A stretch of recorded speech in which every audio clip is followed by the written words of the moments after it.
Bom dia, boa noite, boa tarde, seja lá a hora que vocês estão ouvindo. Meu nome é Diana Assunção e esse é o podcast Feminismo e Marxismo do Esquerda Diário e do Pão e Rosas. Esta geração tem a revolução. Não temos medo. Não temos medo. 10,9 trilhões de dólares. Esse é o valor total que as mulheres de todo o mundo receberiam caso o trabalho doméstico fosse remunerado com salário mínimo durante um ano inteiro, segundo o New York Times. Isso sem a pandemia do coronavírus. Com a pandemia, o trabalho doméstico não somente segue existindo, mas inclusive aumenta, já que as quarentenas impõem uma atividade doméstica ainda mais intensa, escancarando o tema do trabalho doméstico. Mas, enfim, afinal, o que a gente também quer se perguntar aqui é se a produção avançou tanto em meio a esse sistema capitalista, por que o trabalho doméstico continua existindo e recaindo sobre as costas das mulheres? A máquina de lavar resolveu esse problema, por acaso?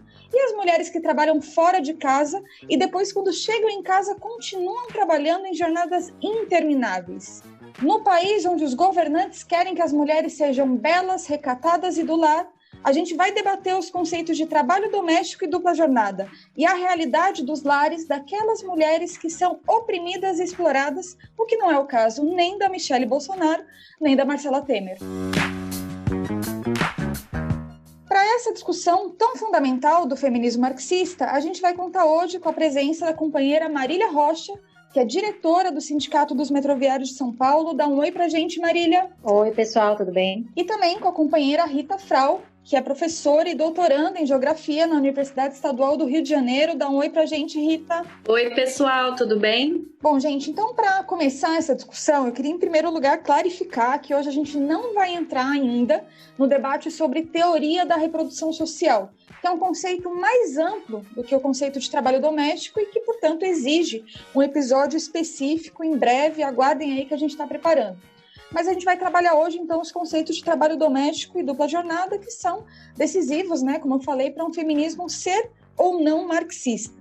Então, eu vou retomar também um pouco o conceito do Marx, que a gente já trabalhou em episódios anteriores sobre a mais-valia, onde a gente apontou que a classe trabalhadora ela vende a sua força de trabalho para fazer funcionar os meios de produção, as fábricas, etc. E é nesse momento em que ocorre o que pode ser considerado como um roubo dos patrões sobre os trabalhadores, que é quando os patrões ficam com uma parte excedente, digamos assim, ou seja, a mais do que o trabalhador produz, pagando dessa forma um salário menor e garantindo assim o seu lucro. Esse processo aí no conceito marxista ele é chamado de mais-valia. É a diferença entre o valor produzido pelos trabalhadores e o valor da força de trabalho. E qual que é a importância de entender isso para o conceito de trabalho doméstico, que eu vou tentar explicar.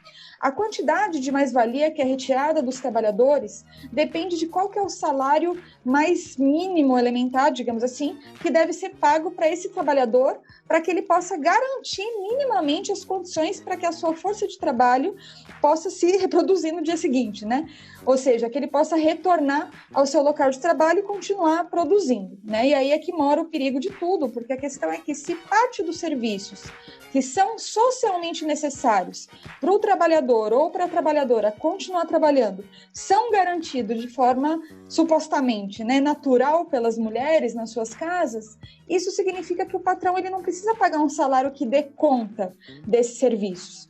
Para ficar mais claro, se a mulher que garante a lavagem das roupas, o patrão ele não precisa pagar um salário que inclua na sua somatória um valor destinado ao gasto com lavanderias, por exemplo. Isso aumenta indiretamente a mais-valia, ainda que o trabalho doméstico não produza diretamente mais-valia. Então, essa é uma das conexões mais profundas entre opressão e exploração, que fazem do capitalismo que a gente vive hoje uma coisa totalmente patriarcal. Nossa, totalmente.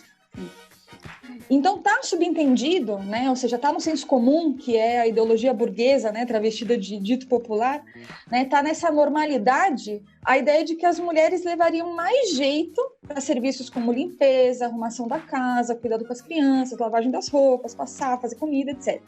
Né? E nisso se concentram milhares de anos de opressão que, combinados ao sistema capitalista, trazem à tona um dos elementos que essa sociedade do capital jamais foi capaz de responder, né? Mantendo esse tipo de serviço totalmente invisibilizado e gratuito, né? Sem nenhum tipo de socialização. Então, para conceitualizar mais a definição marxista que a gente faz sobre trabalho doméstico, né, é importante reafirmar que é a mesma que o Lenin colocava de que é um trabalho improdutivo. Mas, assim, é importante explicar que, para o Marx, trabalho produtivo e improdutivo não está baseado num juízo de valor, né, mas sim na definição de que trabalho produtivo é aquele que gera mais-valia. No trabalho doméstico, o trabalho de uma dona de casa não possui o valor de troca, né? Então, ele serve como um valor de uso para a família, né? Essas são considerações para a gente entender o conceito do ponto de vista do marxismo, né? E aí a questão é também pensar o que significa esse trabalho doméstico para as mulheres que trabalham em escolas, hospitais, fábricas, etc., ou seja, em serviços fora das suas casas, né? E aí eu vou pedir que a Marília, que é metroviária e é mãe e sabe muito bem, né, o que significa isso, explique aí um pouco para a gente. Pois é, então, Diana, realmente, o tema do trabalho doméstico e da dupla jornada é o problema dos problemas da luta das mulheres, né? Tanto é que o Marx e o Engels, eles já diziam, tanto no livro A Origem da Família, da Propriedade Privada do Estado, e também no livro A Ideologia Alemã, que a escravidão da mulher na família é a primeira forma de propriedade, ou seja, uma das bases fundamentais da opressão da mulher está nessa escravidão das tarefas domésticas, né? E no capitalismo, que principalmente intensificado com o advento da industrialização, as mulheres se viram obrigadas a ingressar na produção. E, na verdade, com muita luta, conseguiram entrar no mercado de trabalho, né? Na nossa visão, inclusive a entrada das mulheres na produção é um avanço para que as mulheres estejam no setor mais estratégico da produção, tudo. Mas isso não se deu não somente de uma forma precária, né, com salários menores e tudo, como também mantendo as mulheres com o trabalho doméstico. Então, para falar de forma bem simples, a dupla jornada seria isso. Quando uma mulher, além de ter um emprego, né, fora de casa, também faz o trabalho doméstico dentro de casa.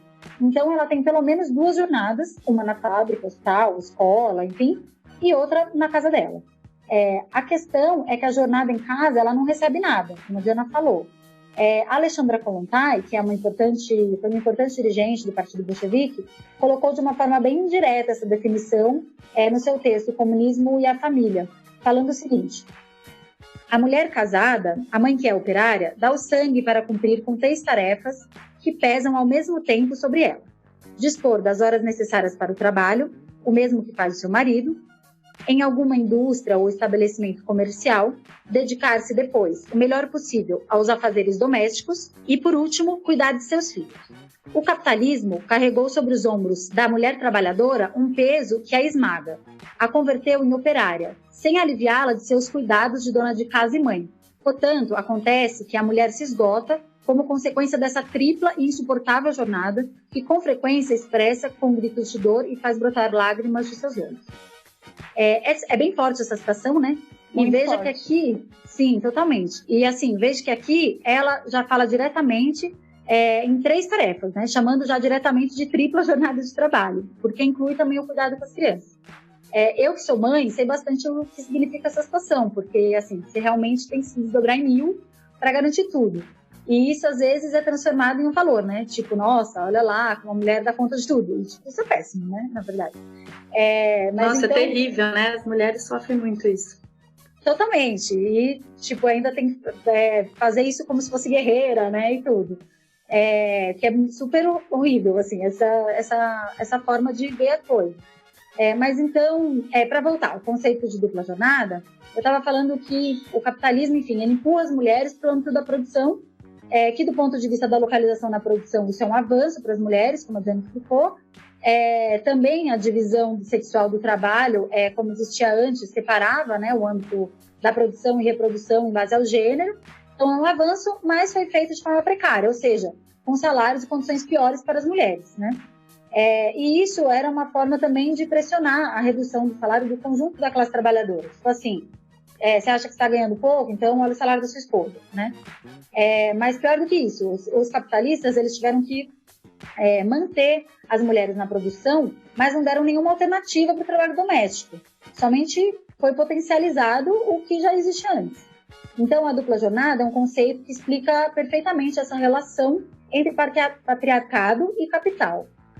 No livro Pão e Rosas, da nossa companheira Andrea Datri, ela afirma que, segundo dados da Organização Internacional do Trabalho de 2002, ou seja, agora, né, em plenos anos 2000, o valor e volume do trabalho doméstico equivale a 35% a 55% do PIB dos países latino-americanos. E a produção doméstica representa 60% do consumo privado.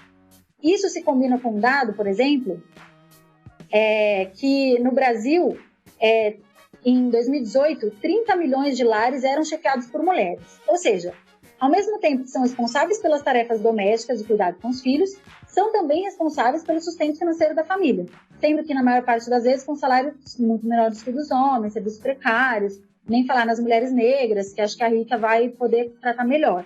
E, como disse a Diana, nesse momento de pandemia, isso se intensifica ainda mais, porque as crianças estão sem creche, as mães que trabalham home office, é exigido delas a mesma produtividade como se elas estivessem na empresa, ou seja, tem que dar conta da casa, dos filhos, do trabalho, confinadas no mesmo espaço, as crianças estressadas, sem atenção. Tem sido muito difícil isso para as mulheres mães, sem falar daquelas que precisam trabalhar mesmo com a pandemia, que tem medo de trazer o vírus para dentro da sua casa, para sua família, e nem tem com quem deixar seus filhos porque está sem creche, sem escola. Ou seja, as quarentenas estão, de fato, escancarando o tema do trabalho doméstico e da dupla e tripla jornada de trabalho, né? Então, a Marília, ela citou os livros A Ideologia Alemã e A Origem da Família, da Propriedade Privada e do Estado, do Marx e do Engels, que são uma base muito fundamental para a gente entender as origens da relação entre opressão e exploração. Mas eu queria resgatar a socióloga brasileira Eliette Safiotti, num livro que ela escreveu chamado A Mulher na Sociedade de Classes, que ela diz que essas desvantagens sociais históricas das mulheres, que são retratadas pelo Marx e Engels, foi o que permitiram que o capitalismo extraísse o máximo de mais-valia absoluta através da intensificação do trabalho, da extensão da jornada e dos salários mais baixos do que o dos homens, né? Sobre isso, a socialista alemã Clara Zetkin, ela combatia uma visão dos que achavam que era um problema as mulheres terem entrado no mundo do trabalho. E ela afirmava que não era o trabalho feminino em si que rebaixava os salários ao entrar em competição com o trabalho masculino, mas, na verdade, era a exploração do trabalho feminino pelos capitalistas que dele se apropriavam. Por isso, ela defendia uma reivindicação tão fundamental até hoje, que é o trabalho igual e salário igual. E a Marília também falou, né, como a Marília disse, a entrada das mulheres no mundo do trabalho não tirou a responsabilidade delas pelas tarefas domésticas. Na verdade, foi o contrário, né? Tornou as mulheres vítimas de dupla, tripla jornada de trabalho. E se a gente chegar mais próximo aqui no século XX, nos anos 70, ocorreu uma nova feminização do trabalho e uma nova divisão sexual do trabalho a partir do processo de acumulação flexível e com o neoliberalismo, né? Então, o que aconteceu? O emprego feminino ele cresceu muito, mas em condições muito precárias. Por isso, eu acho que é muito importante a contribuição do livro que a Diana organizou, que chama A Precarização Tem Gosto de Mulher. Pois a gente pode afirmar que no Brasil, na verdade, a precarização tem gosto de mulher negra, né?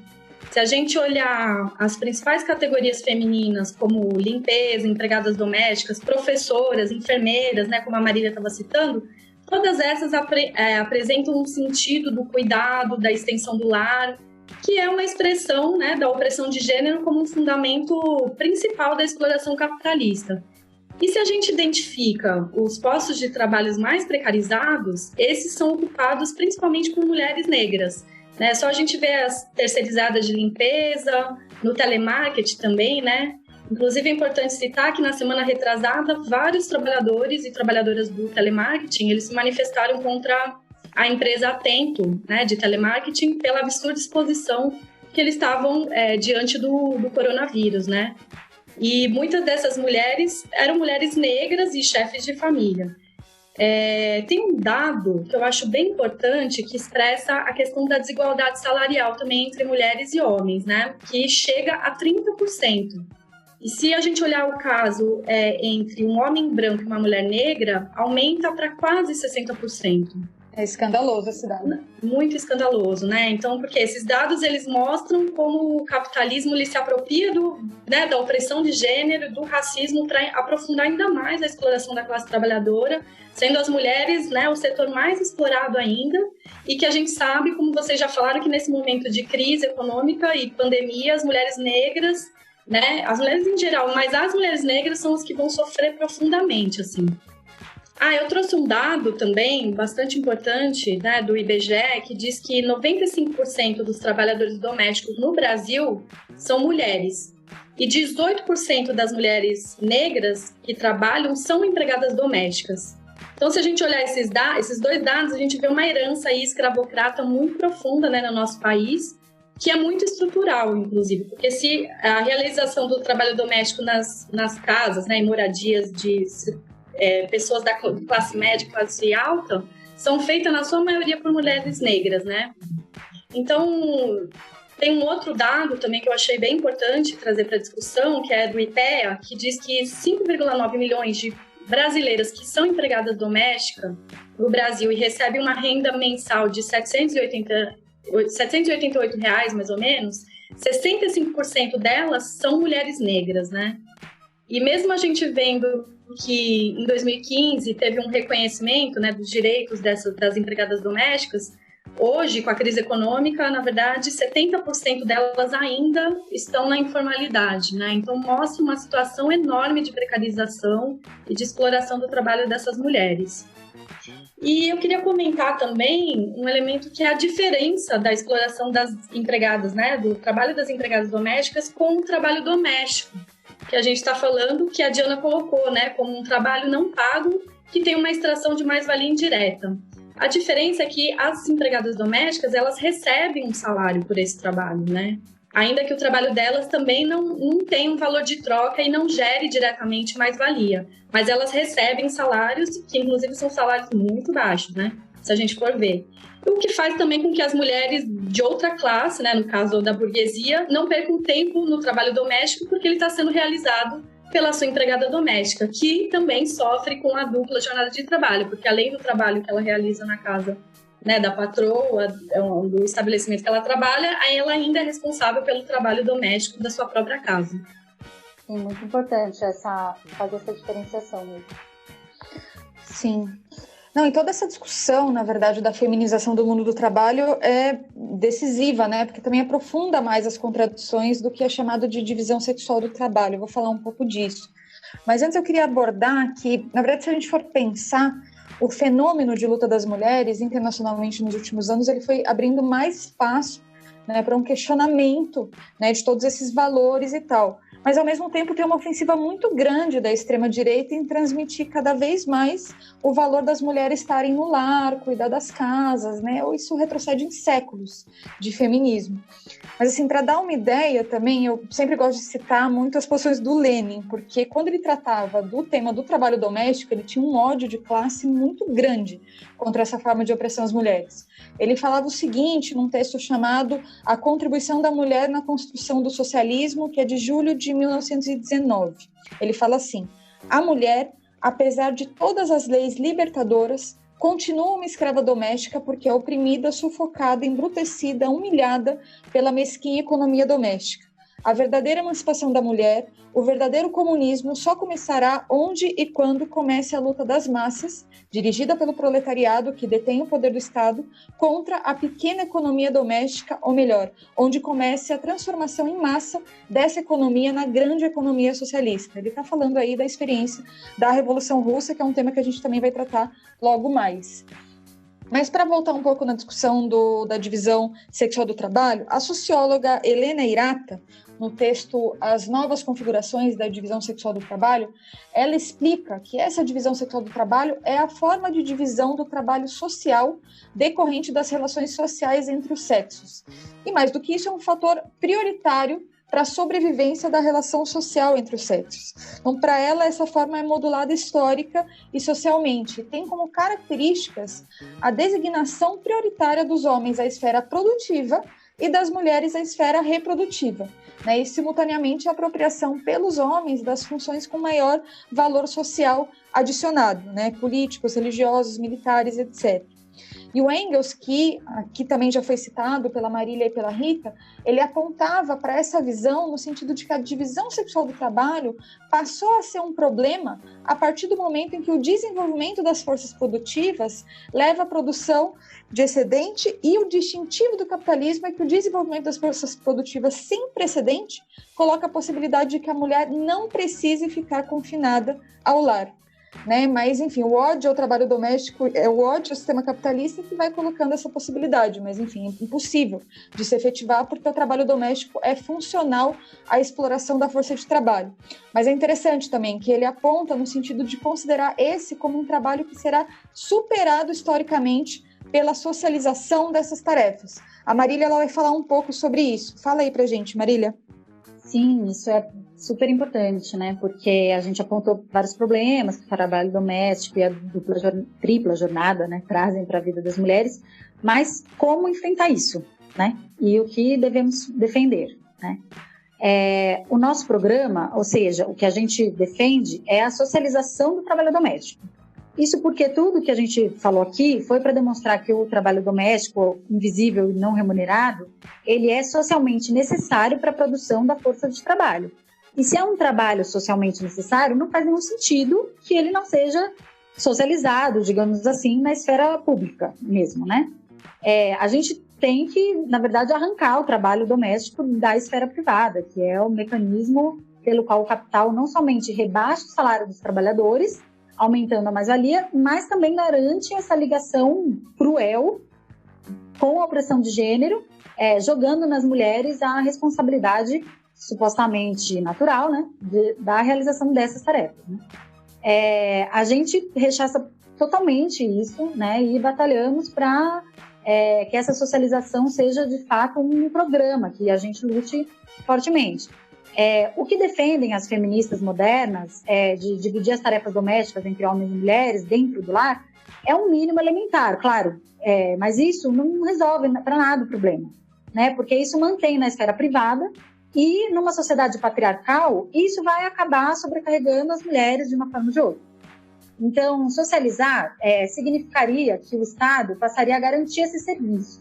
Por exemplo, ao invés da mulher fazer a comida, teriam restaurantes comunitários. Ao invés da mulher lavar roupa, teriam lavanderias comunitárias. Ao invés da mulher ter que se responsabilizar integralmente pelo cuidado com os filhos, teria creches em todos os bairros, nos locais de trabalho e tal. Então, os serviços que estão dentro de casa passariam a ser garantidos pelo Estado. Esse é um programa bem audaz, que o capitalismo não conseguiu implementar, e não vai conseguir, porque um dos pontos fundamentais da raiz da relação entre o capitalismo e o patriarcado é justamente o trabalho doméstico. Por isso, como você tinha falado, Diana, não importa o quanto avança a tecnologia, com a máquina de lavar, etc., o trabalho doméstico segue sendo esse fardo nas nossas costas, né? E mais uma vez, recorrendo aqui à nossa companheira Andrea Dacri, no mesmo livro, Pão e Rosas, ela afirma que esse programa foi levado a cabo na Revolução Russa, e foi o que assentou as bases, não somente para as mulheres terem igualdade perante a lei, mas condições objetivas para o acesso das mulheres na vida pública, política, cultural, econômica, etc. O que eu acho importante entender nesse caso é como a bandeira da socialização do trabalho doméstico é uma bandeira anticapitalista, que a gente tem que levantar como parte da nossa luta de conjunto contra o sistema capitalista, né? Por isso que o papel dos sindicatos também é fundamental nessa discussão.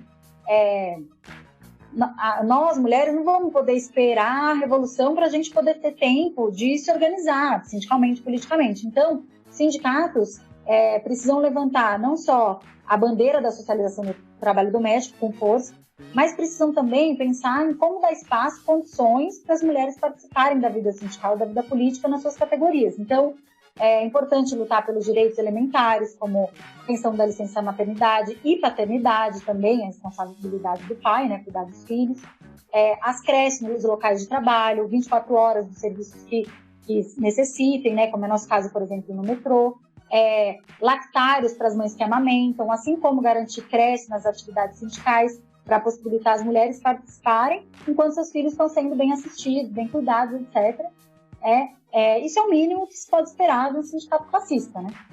E no caso das trabalhadoras domésticas, que foi levantado aqui pela Rita, acho que defender hoje todos os direitos para as empregadas domésticas, imposição da jornada de trabalho constada, né, atualmente, e direito à sindicalização, organização dessas mulheres, seriam medidas mínimas para enfrentar a brutal exploração dessa massa feminina negra no nosso país, mas que deveria ter como horizonte também a exigência de emprego pleno para que todas as mulheres tenham acesso a empregos que não lhe imponham, né, as intermináveis jornadas de trabalho doméstico dela e as alheias também, né? Sim, com certeza, Marília. Essa é uma das grandes conquistas capitalistas também, a partir da entrada da mulher no mercado de trabalho, né? Essa contraditória relação entre o trabalho produtivo e o trabalho reprodutivo, privado, dentro do lar, e que também adquire a forma de exploração das mulheres negras como empregadas domésticas. Sobre esse tema, inclusive, eu sugiro o excelente filme documentário do cineasta Gabriel Mascaro, que chama Doméstica. Não é no plural, Domésticas é um outro filme. Esse se chama Doméstica. Nossa, mas, muito bom, muito bom. É muito bom esse filme. Mas, enfim, lar, né? Esse nome dócil que nos vendem nas novelas e nos contos de fada, ao contrário, nada tem a ver com a realidade, né? Do que se vive dentro de casa, como mostrou a Rita, né, para além, obviamente, das relações afetivas que possam existir, né? E esses elementos que a Marília colocou sobre qual programa levantar são fundamentais para a nossa batalha atual. Mas só para ter uma ideia, existem muitos estudos sobre o tempo livre e o que fazer com ele, né? Mas o fato é que as mulheres trabalhadoras, na sua grande maioria, não têm essa opção. O último estudo feito em fevereiro de 2017 mostrou que a diferença de carga de trabalho total entre homens e mulheres aumentou nos últimos anos. Enquanto em 2005 as mulheres trabalhavam 6,9 horas a mais por semana do que os homens, em 2015 a diferença cresceu para 7,5 horas, segundo o IBGE. Ou seja, num período de 10 anos, o tempo gasto por homens com atividades profissionais diminuiu quase 3 horas e continuaram ocupando 10 horas semanais com tarefas domésticas. Mas e as mulheres? As mulheres ocupam 24,4 horas semanais em tarefas domésticas, mais do que o dobro, né? E somadas todas as atividades, a jornada total dos homens caiu de 48,4 para 46,1 horas, né? Enquanto a das mulheres foi de 55,3 para 53,6. Apesar desses dados que, enfim, mostram essa situação, tem algumas vertentes do feminismo liberal que defendem o direito da mulher decidir fazer o trabalho doméstico, como se fosse um problema de decisão, né? E, na verdade, é um problema que o capitalismo ele não conseguiu resolver, né? Essas vertentes querem transformar num problema de vontade própria, né? Eu quero poder escolher se eu vou fazer esse trabalho doméstico. Então, por isso também que eu acho que os movimentos que hoje defendem um salário para o trabalho doméstico, como defende, por exemplo, a feminista negra Selma James, eles devem ser apoiados desde que a gente não naturalize esse lugar para as mulheres, né? E também levando em conta que, para a gente, como a Marília colocou, a saída de fundo seria a socialização do trabalho doméstico, né?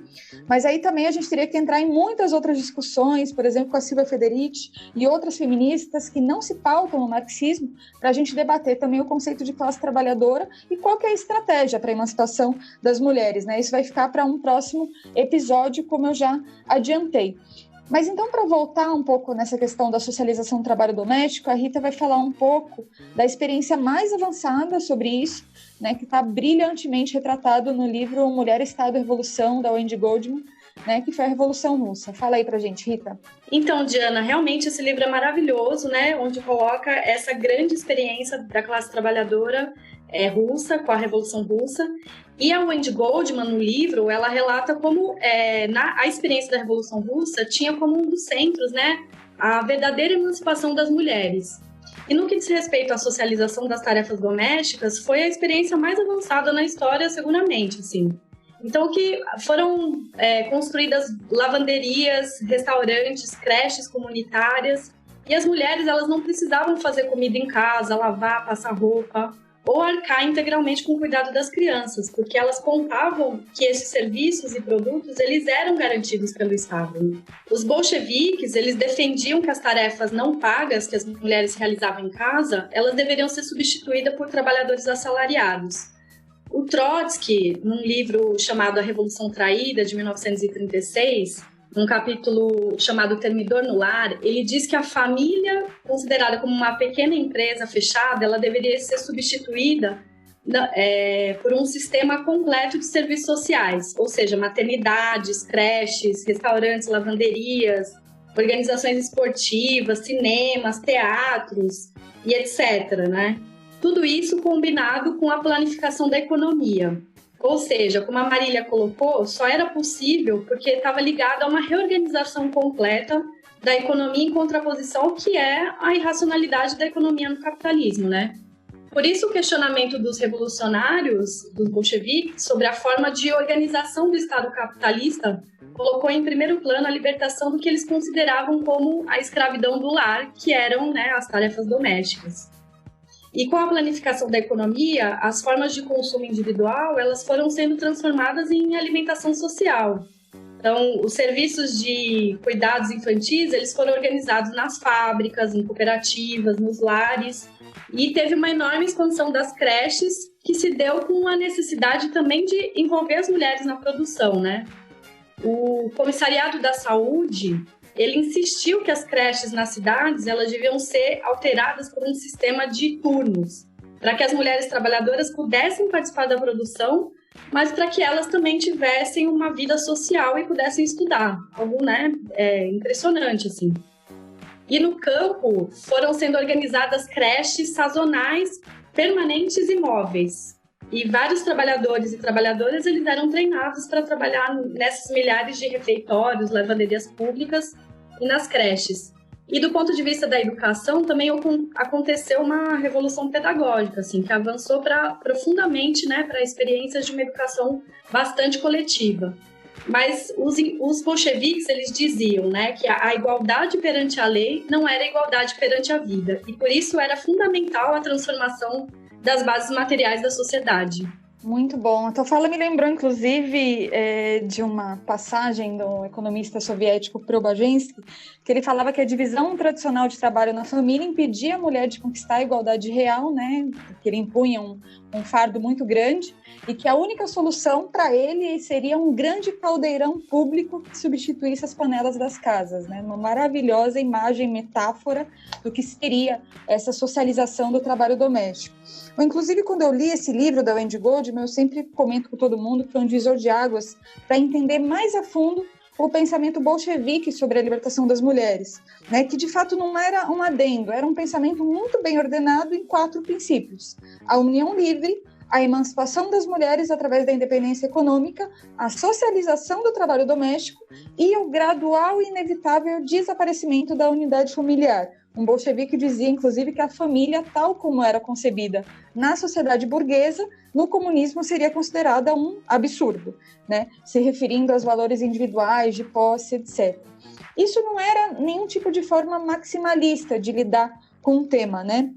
Não somente porque se incentivava muito a divisão das tarefas dentro das casas, como a Marília falou, isso é algo elementar, né? Como também, por exemplo, o Trotsky, ele dizia que enquanto o Estado operário não tivesse realizado a completa socialização do trabalho doméstico, cada bairro operário tinha que se organizar para fazer isso, né? Então, acho que tomar para si essa batalha para enfrentar o trabalho doméstico é uma necessidade fundamental, né? Hoje, ainda mais hoje, quando a classe trabalhadora é cada vez mais feminina e negra, né? E para relembrar também uma forte citação do William Du Bois, ele pronunciava assim, Du Bois, e não no francês, que foi um historiador e sociólogo negro, um dos maiores pensadores sobre as relações raciais nos Estados Unidos, também militante em prol dos direitos da população negra.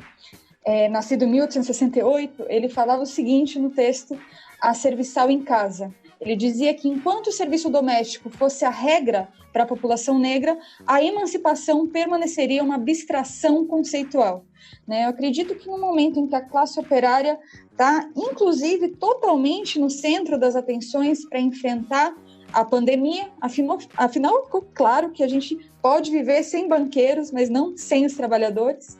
O tema do trabalho doméstico e da dupla jornada se potencializam porque aumenta muito a carga sobre as mulheres, né? Isso é uma questão muito importante. A antropóloga Débora Diniz deu uma entrevista essa semana para a Folha de São Paulo, onde ela fala que toda essa experiência com o coronavírus vai dar lugar a um mundo pós-epidemia com valores feministas no vocabulário, né, com conceitos como cuidado, proteção social, interdependência e saúde tendo que ser discutidos, né, por um vocabulário comum. Acho que é um prognóstico otimista, né, mas se a gente entende por feminismo não somente estes aspectos, né, dos valores e culturais, né, eu acho que o mundo pós-pandemia poderia escancarar os limites dessas mudanças em uma sociedade baseada na exploração de uma classe sobre a outra, né? E que, portanto, se a gente consegue conquistar novos valores, ainda nessa sociedade capitalista, a gente deveria colocá-los a serviço da destruição do capitalismo e não da utopia de construir um novo mundo ainda sob a ditadura do capital, né? Enfim, mais uma vez, a relação entre opressão e exploração, entre a luta das mulheres e a luta anticapitalista e revolucionária se coloca na ordem do dia, né? E é também por isso que eu queria aproveitar que o nosso programa está, infelizmente, chegando ao fim e deixar um convite para todas e todos que nos acompanham aqui no podcast Feminismo e Marxismo. A gente está impulsionando pelo Esquerda Diário comitês virtuais por todo o país para debater política, teoria marxista e ser parte também, construir aí com a gente o Esquerda Diário, escrevendo, produzindo material audiovisual, difundindo nossas campanhas e ideias pelas redes sociais. Já são inúmeros comitês se reunindo em vários estados e cidades. O Pão em Rosa está participando com bastante força desses comitês. Se você tiver interesse, manda uma mensagem para a gente monta aí um comitê na sua cidade ou estado, caso ainda não tenha. Bom, pessoal, por hoje é só. Queria agradecer as nossas convidadas de hoje. Obrigada, Marília. Obrigada eu pelo convite de falar desse tema tão importante. Até a próxima, gente. Valeu, Rita. Obrigada, pessoal. Foi um imenso prazer estar aqui com vocês. Obrigada, Marília, Diana e todos os ouvintes. E lembre-se, o patriarcado não vai cair sozinho. A gente vai ter que derrubar junto com o capitalismo. Até a próxima. Curtam e compartilhem.